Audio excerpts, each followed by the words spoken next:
Hey, what's up? Welcome back to Creator Support, the show where we answer your questions about the business of being a creator. Today's guest is Tony. He runs a channel called Tony's Film Club, where he breaks down some of his favorite movies.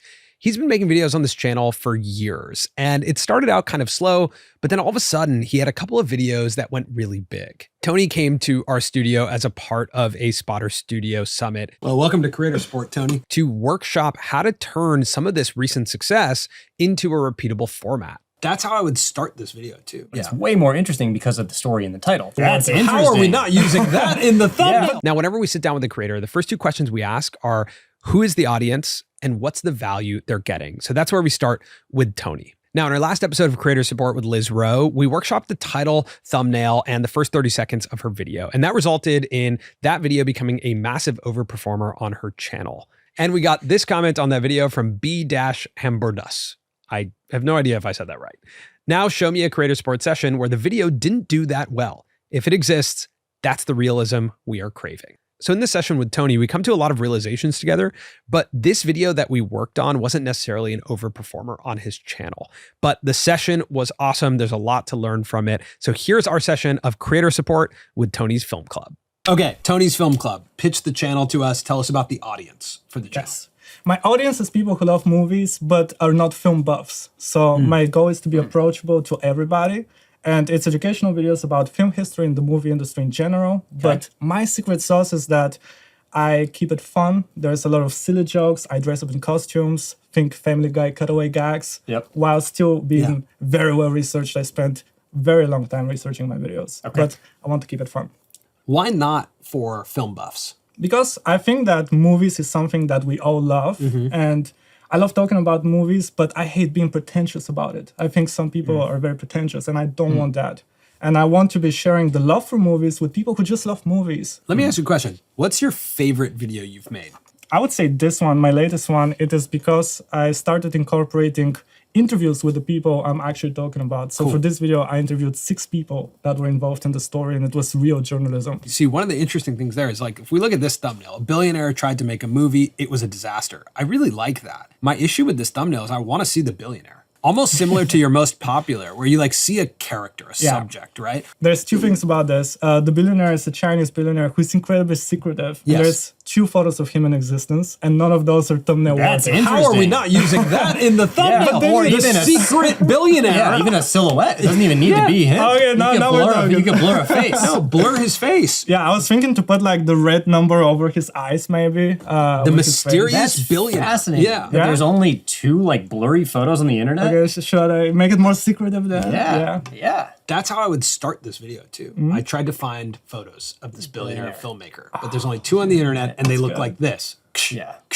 Yeah. Okay. But he made one of the worst movies of all time. Let's tell this story. Yeah, that's good. That's good, honestly. But then again, my issue, because you can see I've used faces in other videos that did not do as well. And part of my fear was that if you don't know who this guy is, why would you even care about clicking on it? Well, because he's a mysterious billionaire. So you have a descriptor, right? So the thing is, the difference is you're able to describe him. Yeah, even though everyone knows this is Tom Cruise for this video, Hollywood's favorite pair of sunglasses, I don't know who this is in your most viewed video, but it's way more interesting because of the story in the title. The horror film's so real, the FBI investigated it. And when you say that billionaire is so secretive, there's only 2 photos of him on the internet, you're like, oh, that's the compelling part of the story. Because my assumption is probably a lot of billionaires want to make movies and it doesn't go well. These guys think they know what they're doing, they spend a bunch of money and the movie doesn't do well. Absolutely. But this guy is different. So let's talk about a concept called information gaps. So when we look at packaging, we think about 3 things. The first is information gap. The distance between the information I presently know and the information I want to know. You want to make that gap as big as possible, and the only way to close that gap is you click. Let's look at this for example. Hollywood's favorite pair of sunglasses. Now I know Hollywood has a favorite pair of sunglasses, and in the thumbnail, you show me the sunglasses. Information gap closed. Okay. Done. So here, you didn't. The horror film's so real, the FBI investigated it. Now the information I know is there is a horror film so real that it got investigated by the FBI. The gap is massive. What is this film? Who made it? Why did the FBI get involved? What happened next? And now I've got all this new information of like these bloody track marks on the wall. Who's that guy? Yeah. Right? So all those questions just expand that gap so far that I have no choice.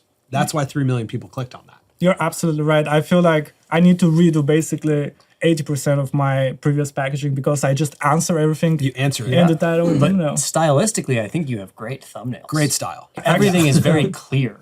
So there's 3 things about packaging. The first is that information gap. That's the most important. Yeah. The second is clarity. Does it have simple elements? This one has very simple elements, right? There's only one subject. There's all these blood marks are kind of the other element.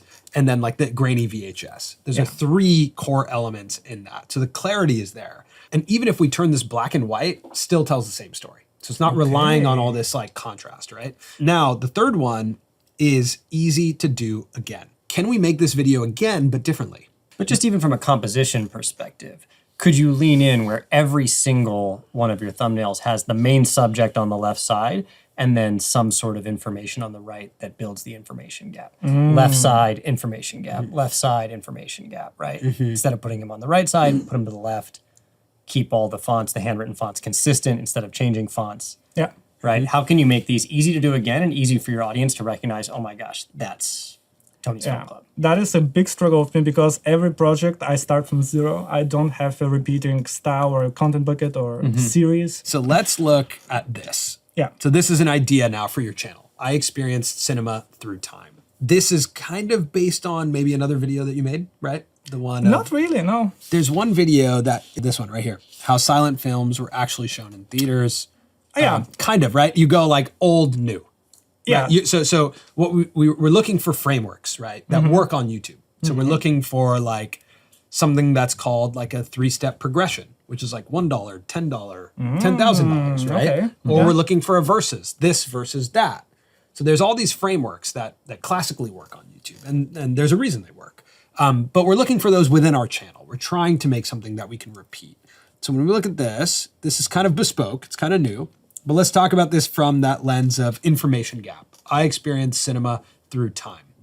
What's the information that I know and what's the information that I want to know as an audience member when you look at this? What you know is how we currently watch movies. What you don't know is how we used to watch them and how we watch them in the future. Okay, so you actually have a 3-step progression here that you're suggesting. So if we're thinking about something in this world, it could live here of like past, present, future, but the gap might be closed too simply. First of all, I don't believe we watch movies like this, right? VR. And I kind of know how we used to watch movies, but what other information is here that I want to know? Because I might come across this, on YouTube, I'm watching a Nerd Writer video and I look at this and I'm like, okay, I get it. Yeah. I also think experienced cinema falls a little bit into that pretentious bucket. Oh, okay. That's a good point. Of audience you're actually not even trying to hit. Yeah. I would lean more so on I watched movies. Yeah. Right. But I do think it's a little bit of a confusing concept. I definitely see that.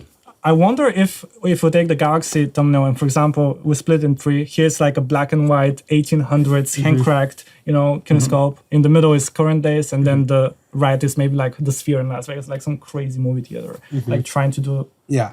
But what are we saying about it? Why does it matter that you did that? Yeah.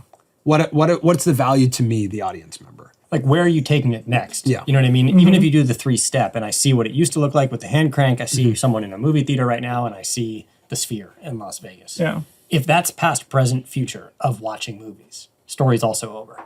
When I make videos, I always ask myself, what is it about? And then what is it really about? Because I think that's 2 different things. Yes. So what the video is about is how we used to watch movies since the invention of cinema to now to what the future might bring. Because the end of it would be about companies that are working on developing holographic movies and some crazy technology. But what it is really about is that despite the limitations of the medium, it's always been about stories.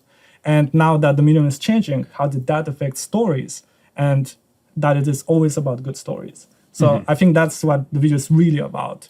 And I'm trying to basically, give you the veggies with, I guess, tricking you. I think those veggies aren't enough, though. Yeah. I think you could add those veggies to any video you make about movies. It's always just about telling a good story. The thing to really dig into is the futuristic side of watching movies. Yeah. I think that's probably where there's going to be a bigger information gap, right?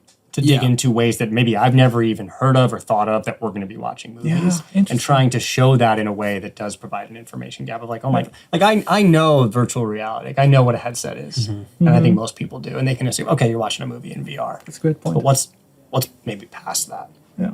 Maybe there's something to like how movies have been a communal experience and they're going to a more individual experience. Is that actually what the video is about? What's amazing about what you're doing here with your channel is you're teaching me about movies that I've never heard of. And so if we live in that, that's like premise. I come to Tony's Film Club to learn about movies that I've never heard of, right? Yeah. Because the horror film So Real, the FBI investigated it, is one of those. So can we actually go, okay, I want to talk about old technology to show movies. How would I do it in this way? Is it actually the breakthrough moment when technology changed? The first movie to ever, be shown on a hand crank? Like, let's say it's the first movie to be shown on a hand crank. That's the premise for the video. You click in. Part of the hook could be, not only am I going to show you that first video that transformed the industry, I'm going to show you where we are at the cutting edge of this technology today. Yeah. And that's like, oh, I didn't actually ask for that, but it's interesting to me. I'm like, oh my gosh, I didn't even realize that he was also going to teach me that. And I think we want to go, the blank film, so blank, the blank blanked it. Right? Does that make sense? If you can make it fit into that? If you can do that, what we're trying to do is give you your brainstorm in an easier way. Yeah. Because right now you're pulling from anything. Yeah. My next video is actually going to fit exactly in that framework. It is? What is it? It is the movie that prevented a nuclear war. Amazing. There you go. The movie's so good it prevented the nuclear war. Yeah. That is your format. So the film, so blank, it blanked. Oh, this is such a revelation. The movie, right now. so blank. It blanked. So now you can go, the movie's so good, the movie's so bad, the movie's so expensive, the movie's so cheap, the movie, right? And then fill in the back half. Yes. Do you see what I'm saying? Absolutely. And now you have 20 videos to make, not just one.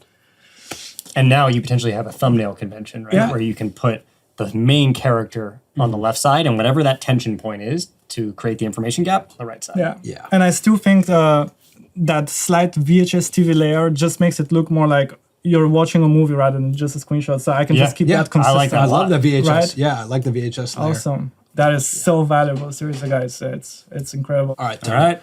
Thank you, man. Thank you so much, guys. You. So since we sat down with Tony, he's continuing to release videos on Tony's Film Club in this format. And, they're kind of up and down. And what I wanted to bring up is that we've been there before. And I think a lot of creators have been there. Colin and I went through 5 years of uploading to the Colin and Samir channel with pretty minimal viewership until we found our format. And the one piece of advice I would give you is to have a lot of patience with this. If you truly love making videos, just keep at it. Slowly tweak the format, but sometimes there's not necessarily something wrong. It's just a natural process of getting a little bit better with each upload and having the patience for it to hit. Now, as always on this channel, the advice and the frameworks come from the YouTube Growth Playbook. If you want to check that out, that's linked in our description, as well as a link to a newsletter where I send out YouTube tips every single Sunday. All right, if you like this video of us workshopping Tony's channel, then you're probably going to like this video as well. Check that out and subscribe to Creator Support.